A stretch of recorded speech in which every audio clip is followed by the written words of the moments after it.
자, 대한민국 대표팀 감독 얼마 전까지 이제 르나르 감독 얘기가 좀 많이 나오다가 이번에는 제시 마치가 네. 어제 저희 히든풋볼 끝나기 전에 4분 전인가? 끝나게 한 그쯤 됐어요. 네, 단독 보도가 갑자기 나와서 저희도 처음에 듣고 설마? 네. 근데 진짜 기사가 떴더라고. 스포츠조선에서 단독 보도로 제시 마치가 한국 대표팀으로 올 수 있다. 네. 이런 기사가 나왔어요. 그렇죠. 뭐 저희가 이제 당연히 우리 청희 형의 이야기를 안 들어볼 수 없잖아요. 네, 그래서 청희 형한테 어제 이제 끝나고 네. 좀 급하게 뭐 이것저것 좀 물어봤습니다.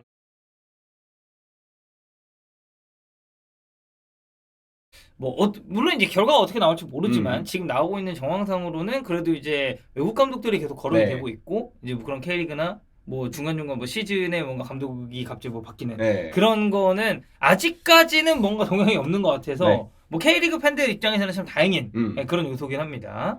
자, 제시 마치.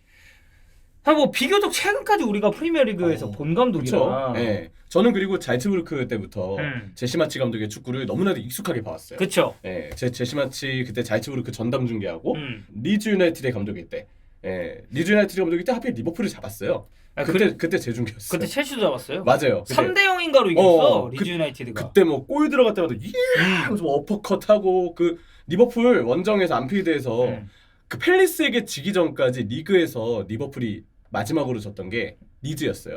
그때 제시 마치가 골 넣고 이거 막 이렇게 하면서 그거 세레모니하고. 파듀인가요?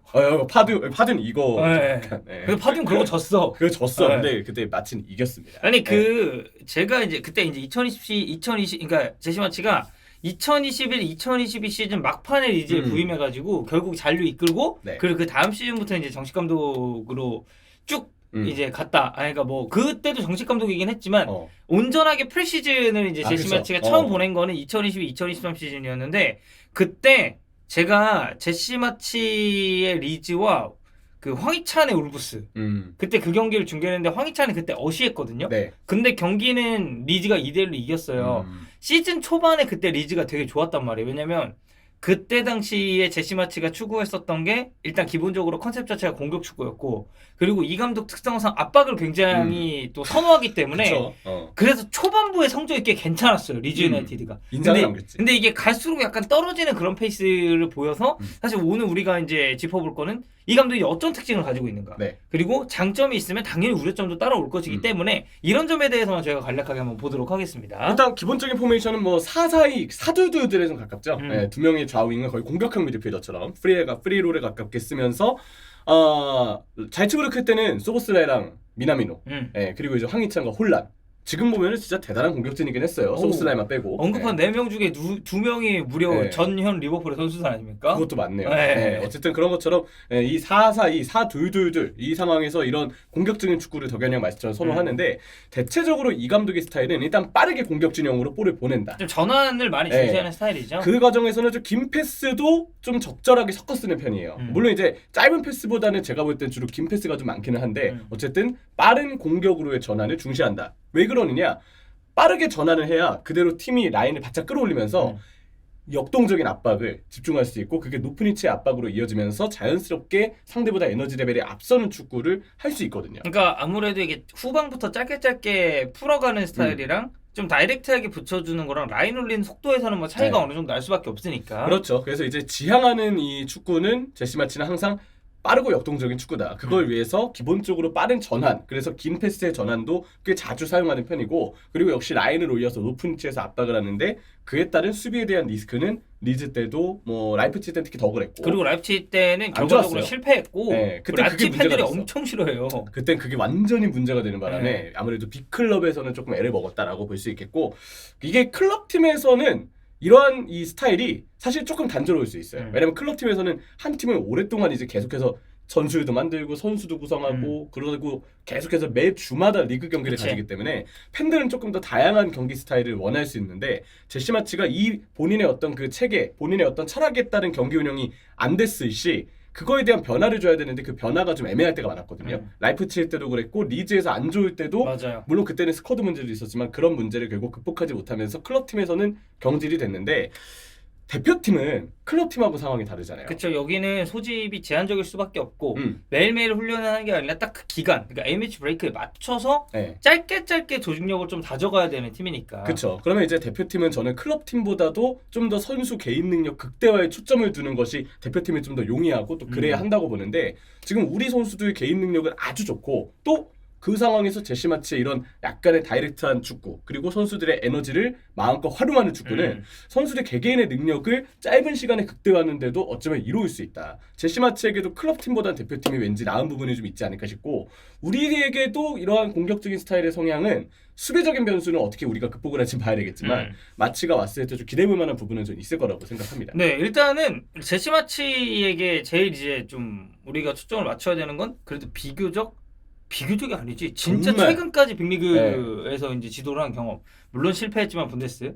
그리고 프리미어리그도 제시마치가 사실 이제 리즈에서의 마지막이 어쨌든 좀 아쉬웠잖아요. 네. 결국에는 경질을 당하고 그 다음에 온 감독이 이제 하비그라시아인데 근데 그때 당시 경기력을 생각을 해보면 이게 리즈가 그때 골을 진짜 못 넣었거든요. 아, 지금 결정력이 약간 엇가당하는 시기였었죠 그때. 그때 벤포드가 엄청 못 넣었었던 것 같아. 막 부상으로 빠지기도 많이 빠지고. 그래서 이제 그런 부분을 따졌을 때 이게 경기력적으로 봤을 때는 야 그래도 지금 상황이 안 좋긴 한데 이 정도면 강등은 안 당하지 않겠냐. 이제 막 이런 얘기도 있었고 여기서 골만 더 터지면 조금 더 위쪽으로 올라갈 수 있지 않겠냐라는 그런 느낌을 좀 받았었고 저는 리즈 팬들도 그렇게 말씀하시는 분들이 꽤 있었던 것 같거든요. 그래서 이게 리즈에서의 끝은 어쨌든 경질이라는 좀 안 좋은 걸로 마무리가 되긴 했지만 그때 당시에 보여줬었던 경기력 자체는 이게 진짜 야 우리가 이제 흔히 말하는 그 타팀 팬들이 너 종신해라 이런 감독 있잖아. 그런 느낌까지는 아니었다. 그래서 리즈에서 떠나긴 했으나 여기를 뭐 라이프치히나 이쪽이랑 비교했을 때만큼 실패했었던 그런 경기력을 보여준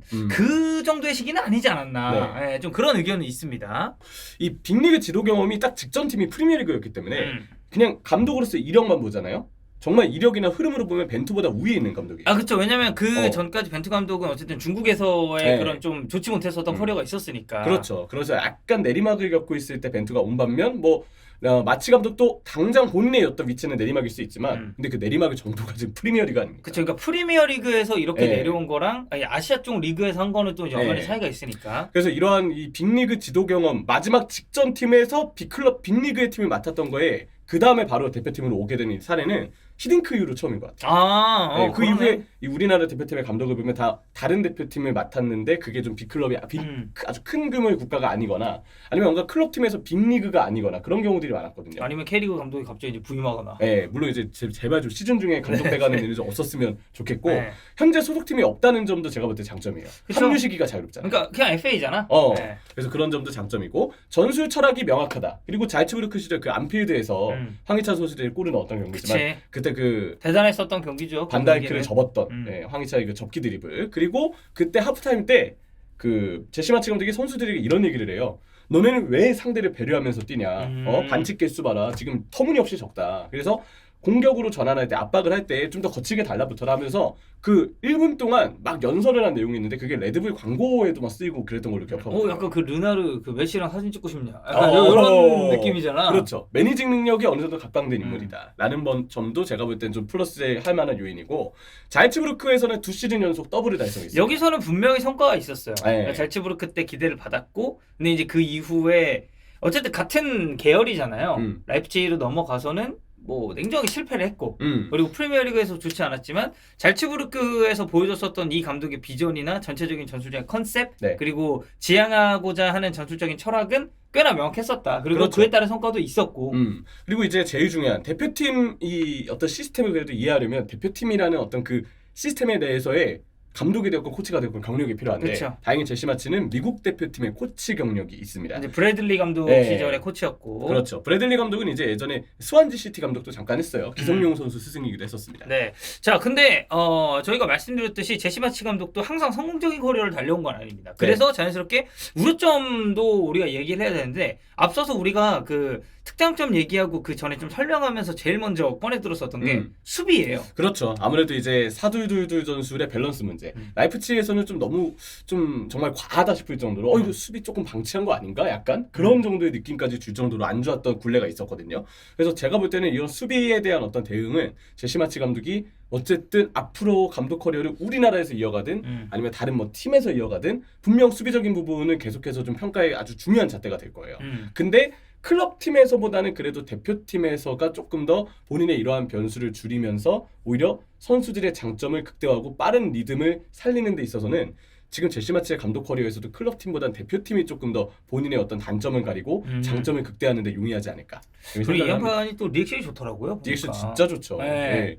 뭐 이런 어퍼컷 되게 동작이 되게 커요. 그리고 되게 선수들에게도 이런 에너지를 이렇게 막 불어넣어 줄 수 있는 감독이라서 르나르의 그런 스타일을 좋아하셨던 분들은 제시마치도 좀 반할 만한 부분이 있을 거라고 봅니다. 그러니까 일단 우리가 지금 외국인으로서 대한민국 대표팀 감독에 계속 거론됐었던 후보군을 좀 보면 일단 기니슈 감독 얘기 네. 우리가 예전에 했었고 그리고 르나르 감독도 나왔었는데 사실 이 두 감독과 비교했을 때 제시마치를 좀 선호할 수 있는 이유를 우리가 찾자면 일단 귀네슈 감독보다는 나이가 훨씬 젊죠. 그렇죠. 51년생 귀네슈 감독 그리고 73년생 제시마치 감독이기 때문에 상당한 차이가 좀 있죠. 그리고 르나르 감독은 어쨌든 지금 팀이 있습니다. 네. 여기는 프랑스 여자대표팀을 맡고 있고 어쨌든 이 여자대표팀이 올림픽에 또 나갈 거기 때문에 르나르 감독이 합류를 한다고 하면 이 올림픽 이후 시기가 될 게 분명한데 근데 제시마치 감독은 말씀드렸듯이 FA이기 때문에 우리가 만약에 계약이 성사가 된다면 진짜 시기 안 재고 바로 대표팀 네. 감독으로 넘어올 수 있는 그런 장점은 있어요. 6월 A매치 바로 지휘가 가능하죠.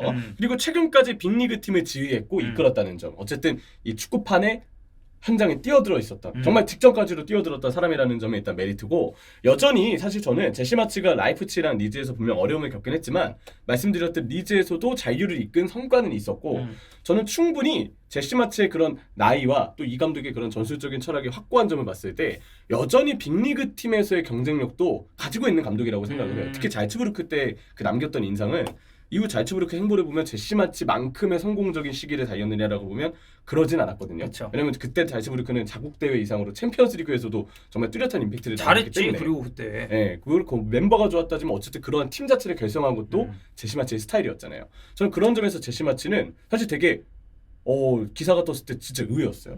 여전히 그래도 큰 리그에서 이 후보에는 오를 만한 그 감독인데도 우리나라하고 연결이 된다니 어떻게 보면 좀 믿기지 않았던 일이 좀 이어졌는데 과연 이대로 계약까지 하게 될지 상당히 궁금해진 대목입니다. 네, 어쨌든 설명드린 것처럼 장점도 있고 분명히 우려해야 할 만한 그런 점도 있지만 대표팀 그리고 우리나라 대표팀 입장에서 이게 우리나라 대표팀이 정말 그 차지하는 뭐라고 해야 될까요? 그 레벨이라 해야 되나? 어쨌든 우리가 완전히 축구 강대국이자 모든 감독이 선호하는 그런 픽들은 아니잖아요. 유럽이 아니니까 네. 아시아니까. 그러니까 현실적인 그런 걸 생각을 하면은 제시마치 정도의 감독이 거론이 됐을 때 우리 입장에서도 어제 제시마치? 마치. 약간 이런 반응이 나올 만하다. 근데 네. 말씀드렸듯이 우려점이나 이런 부분은 그래도 한 번쯤 짚고 넘어가야 될 만하지만 뭐 이게 결국에는 협상이 되고 와야 그렇죠. 계약이 돼야죠. 일단. 실제로 볼 수 있는 거고 뭐 여전히 대표팀 감독은 공석이고 여러 방면으로 협상을 하고 있는 것 같으니까 상황을 좀 더 지켜보죠. 네.